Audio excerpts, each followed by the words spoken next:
Hello everyone, this is EE101 channel, sharing industrial news and knowledge about residential and commercial PV inverters. I'm Rachel. Today we are going to talk about what are the factors that affect the inverter DC input and the inverter max DC input current. We know that inverters can convert DC power to AC power. There are two types of electrical energy going through the inverters. Today we are going to analyze how to match your panels with your inverters, which makes your house get the maximum efficiency from the solar system. What role the inverter DC input current plays in it, and is vital to your choice of the inverter brand. One of the main challenges of a PV developer faces when designing a PV system is making the right decision about DC-AC ratio of their solar system. It's crucial to know how to choose the right ratio and which factors you need to take into account. In a photovoltaic system with development and material of technology, the module and inverter capacity ratio is constantly changing and is no longer one-to-one due to light conditions, installation angle, wire losses, and other factors.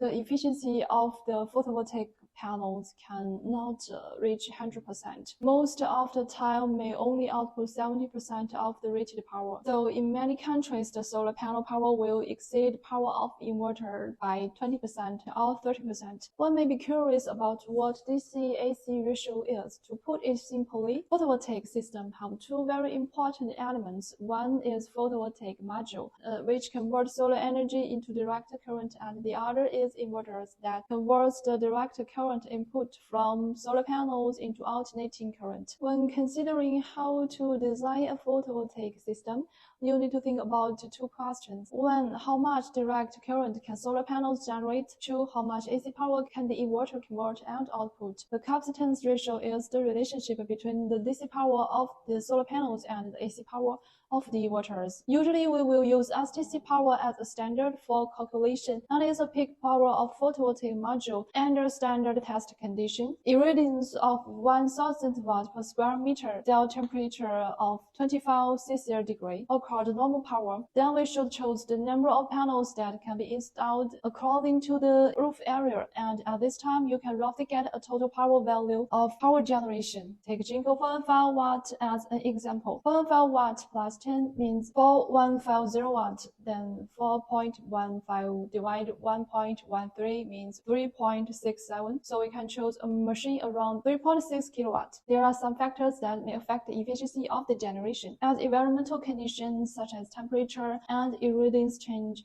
the corresponding parameter of the panels change. At lower temperature and more sunlight, they generate more electricity, and the short circuit current of the two is proportional because the open circuit voltage of the module is inversely proportional to the temperature. The open circuit voltage drops sharply when the temperature rises, and its downward trend far exceeds the trend of current rise, and the power is equal to the current plus voltage. Then when the temperature rises, the power of the module will decrease. When the capacity ratio of modules and the inverters is selected, the factors that affect our access of solar energy are the aforementioned ambient temperature, obscuration, and the hotspot effect, the inverter's tracking of maximum power point efficiency of the module, and the maximum short circuit current and maximum DC input current of the inverter. Here we want to talk about the maximum DC input current. What is the inverter max DC input current? The maximum current that can be allowed to pass through the DC able. Ohm's law has instituted a formula which is I equal U divided R. I means the current, U means the watt, R means the resistance. When the voltage is stable, the resistance and current are inversely proportional. In a series circuit, the current across each resistor is equal. Because of the sum of the voltage at the end of each resistor is equal to the total voltage of the circuit. Meanwhile, the sum of the resistance in this series circuit is equal to the sum of each circuit in this whole series circuit. The current therefore would be the same in each circuit and the whole series circuit. Firstly, let's dive into the spec of some well-known panels, i.e. Jinko 415. You may notice there are two types of specification standards, STC and NOCT. All these specifications are measured in two different conditions which are instituted by the IEC 61215